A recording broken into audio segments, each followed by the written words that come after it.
Hello and welcome everyone. आज हम पढ़ने वाले हैं आत्मत्राण कविता को। अब आत्मत्राण कविता का मतलब क्या है? मतलब अपने अंदर का कोई भी फियर जो हमारे अंदर है उसको ख़त्म कर देना। इसको लिखा है कवि रविंद्रनाथ ठाकुर जी ने, जिनको हम लोग रविंद्रनाथ टैगोर जी के नाम से भी जानते हैं। तो शुरू करते हैं पहले काव्यांश से। विपदाओं से मुझे बचाओ, यह मेरी प्रार्थना नहीं, केवल इतना हो करुणामय, कभी न विपदा में पाओ भय। दुखताप से व्यथित चित्त को न दो सांत्वना नहीं सही, पर इतना होवे करुणामय, दुख को मैं कर सकूं सदा जय। कोई कहीं सहायक न मिले तो अपना बल पौरुष न हिले, हानि उठानी पड़े जगत में लाभ अगर वंचना रही, तो भी मन में ना मानू क्षय। इन पंक्तियों में कवि रविंद्रनाथ ठाकुर जी ईश्वर से प्रार्थना करते हुए कह रहे हैं, हे प्रभु, दुख और कष्टों से मुझे बचाकर रखो।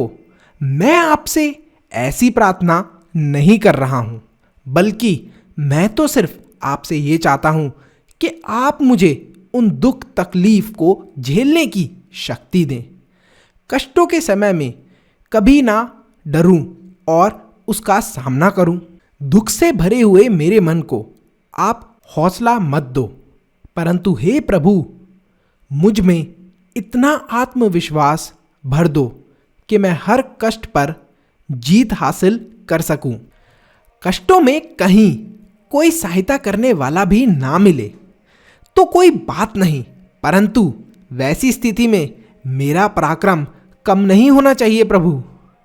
मुझे अगर इस संसार में हानि भी उठानी पड़े और लाभ से हमेशा वंचित ही रहना पड़े तो भी कोई बात नहीं, पर मेरे मन की शक्ति का कभी नाश मत होने देना। अर्थात मेरे मन पर किसी भी परिस्थिति का फर्क ना पड़े, मैं हमेशा आत्मविश्वास से भरा रहूं। मेरा त्राण करो अनुदिन तुम, यह मेरी प्रार्थना नहीं, बस इतना होवे करुणायम, तरने की हो शक्ति अनामय। मेरा भार अगर लघु करके न दो सांत्वना नहीं सही, केवल इतना रखना अनुनय, वहन कर सकूं इसको निर्भय। न क्षीर होकर सुख के दिन में, तब मुख पहचानूं छिन छिन में। दुख रात्रि में करे वंचना मेरी, जिस दिन निखिल मही, उस दिन ऐसा हो करुणामय, तुम पर करूं नहीं कुछ संशय। दूसरे स्टैंस के अंदर कवि रविंद्रनाथ ठाकुर जी कहते हैं, हे प्रभु, मेरी आपसे ये प्रार्थना नहीं है कि आप प्रतिदिन मुझे भय से दूर रखें। आप केवल मुझे स्वस्थ रखें ताकि मैं अपनी शक्ति के सहारे इस संसार रूपी सागर को पार कर सकूं। मेरे कष्टों के भार को भले ही कम ना करो और ना ही मुझे तसल्ली दो।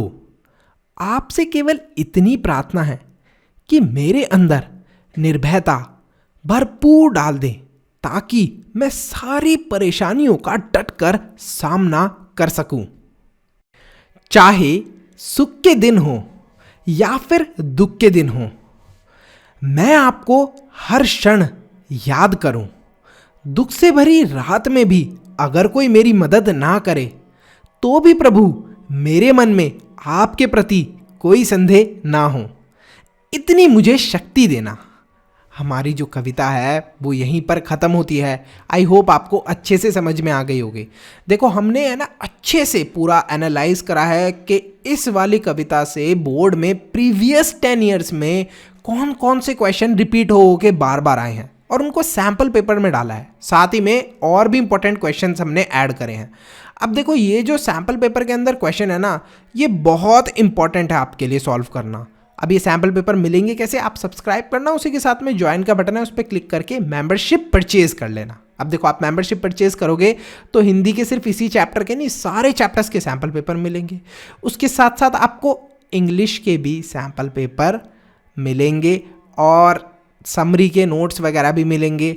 सोशल साइंस के भी आपको सैम्पल पेपर मिल जाएंगे और आपको साइंस के भी सैम्पल पेपर मिल जाएंगे। मतलब 4 सब्जेक्ट्स के आपको बढ़िया से सैम्पल पेपर मिलेंगे, जिनके आप अच्छे से सॉल्व करोगे, तैयारी करोगे तो बोर्ड्स में अच्छे मार्क्स आना है। लास्ट ईयर आप देख सकते हो बच्चों को किसी के 95 आए, किसी के 90+ आए, और उन्होंने यही सैम्पल पेपर में लास्ट मोमेंट में प्रैक्टिस कर ली थी सैम्पल पेपर से, तो उसी से स्कोरिंग हो गई, क्योंकि उन्हें क्वेश्चन का एक पैटर्न पता चल गया था।